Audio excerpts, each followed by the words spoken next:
సాయి గారితో మీరు ఆలుగా ప్రొడ్యూసర్గా ఆయన చాలా మీ కాంబినేషన్లో సినిమాలు వస్తున్నాయి. 3 సినిమాలు అయిపోయినాయండి ఇప్పుడు. అండ్ 4వ సినిమా అయిపోయింది. ఇప్పుడు నెక్స్ట్ మంత్ షూటింగ్ స్టార్ట్ అవుతుంది. అచ్చా, మళ్ళీ ఇదే బ్యానర్. ఇదే బ్యానర్. ఐ థింక్ మీరు అందరూ ఒక ఫ్యామిలీలా, రిలేటివ్స్ లా, ఫ్యామిలీలా కలిసిపోయి ఎగ్జాక్ట్లీ అండి. ఒక మూవీ కాదు, ఇది ఒక ఫ్యామిలీ టుగెదర్ లా.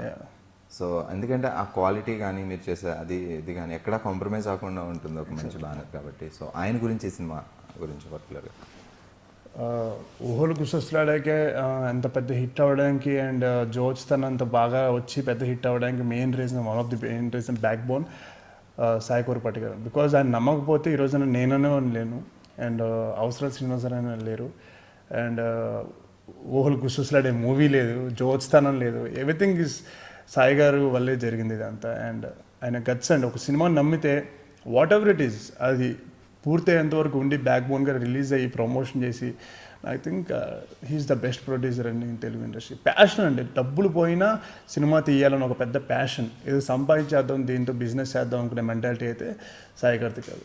ఓన్లీ ఆయనకి ఏంటంటే సినిమా తీయాలి, ఒక చిన్నపిల్ల కలెక్షన్ ఉంటుంది కదా బేసిక్లీ, ఒక మంచి మంచి కార్స్, బొమ్మల కార్లు ఉన్నకోవాలి అంటే డబ్బులు ఖర్చు అయినా కార్లు మన కలెక్షన్ కావాలి, ప్యాషన్ ఉంటుంది చిన్నప్పుడు, దాచిపెట్టుకోవాలని. అలాగే ఆయనకి ఏంటంటే మంచి సినిమా తీయాలి, వారాహి చలనచిత్రం నుంచి డబ్బులు వచ్చినాయా పోయినాయా నాకు సంబంధం లేదు, మరి ఆయన డబ్బులు రావాలి అంతే.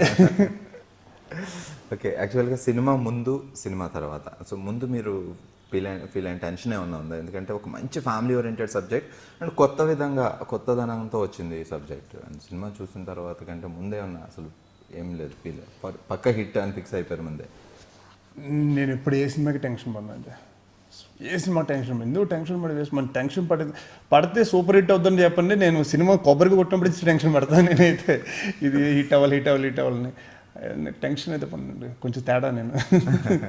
యాక్చువల్గా స్టోరీ వైజ్ మామూలుగా స్క్రీన్ ప్లే కరెక్ట్గా పక్క పడకపోతే కొంచెం కన్ఫ్యూజన్ ఉండేది, కానీ స్క్రీన్ ప్లే అయితే అద్భుతంగా ఉండడం వల్ల మాకు ఎక్కడ కన్ఫ్యూజన్ ఉండేది, అలా కూల్గా ఎంజాయ్ చేస్తూ చూస్తూ. నా కజిన్ ఒకరు వచ్చి సినిమా రిలీజ్ అయిన సెకండ్ డే వచ్చి ఒక రివ్యూ చూపించారు. బేసిక్ నేను reviews చదవనండి basically usually.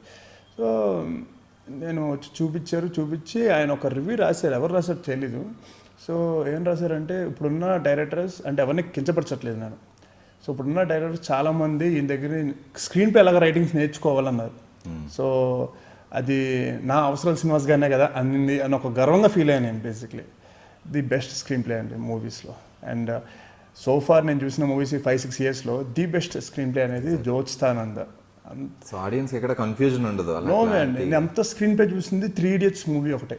Like screen play confusion అవ్వకుండా ఆడియన్స్ క్లారిటీ అండ్ నచ్చేలాగా సినిమా ఏం జరుగుతుంది, ఆల్రెడీ ఏం జరిగిందని తెలిసింది, అండ్ అంతే క్లారిటీ ఇక్కడ ఉంటుంది. అది మిస్ అవ్వకుండా, అది మిస్ అయితే మేము ఇంకా ఫెయిల్యూర్ అండి, ఇంకేం లేదు. ఈవెన్ మీ ఇద్దరు క్యారెక్టర్స్ కూడా అసలు బ్యాలెన్స్ చేసి through out the frame brothers ఎలా ఉండాలి అనేది క్లారిటీగా ఉండాలి. సో అంటే ఇద్దరు బ్రదర్స్ చూపించినప్పుడు ఎవరో ఒకరిని ఎక్కువ చూపించుంటే, సో ఆడియన్స్ అనే వాళ్ళు ఒకవైపు వెళ్ళిపోయేవాళ్ళు, రోహిత్ వైపు కొంతమంది, నా వైపు కొంతమంది వెళ్ళిపోయి సెపరేట్ అయిపోయేవాళ్ళు, కొంతమంది నచ్చేది కొంతమంది నచ్చదు, సో ఇట్లా అయిపోయేది. సో ఇద్దరు బ్రదర్స్ ఈక్వల్గా చూపించేసరికి, సో అమ్మ పెయిన్, నా పెయిన్, అన్న పెయిన్, లైక్ అందరిది బాగుంది అనిపించింది. అందుకే అది బ్యాలెన్స్ చేయడం లైక్ అవసరం Srinivas is one of the gem అండి, అండ్ రైటింగ్స్లో it's too good. So even Jyothi గురించి, రెజినాతో మీరు వర్కింగ్, ఇట్స్ గుడ్ అండి, అసెట్స్ ఇట్స్ గుడ్.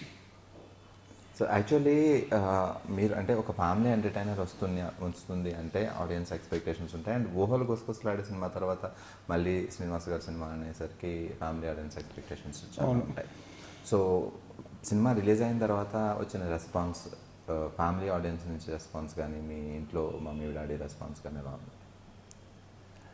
మా మమ్మీ అయితే సినిమా చూసి ఒకే మాట చెప్పారండి,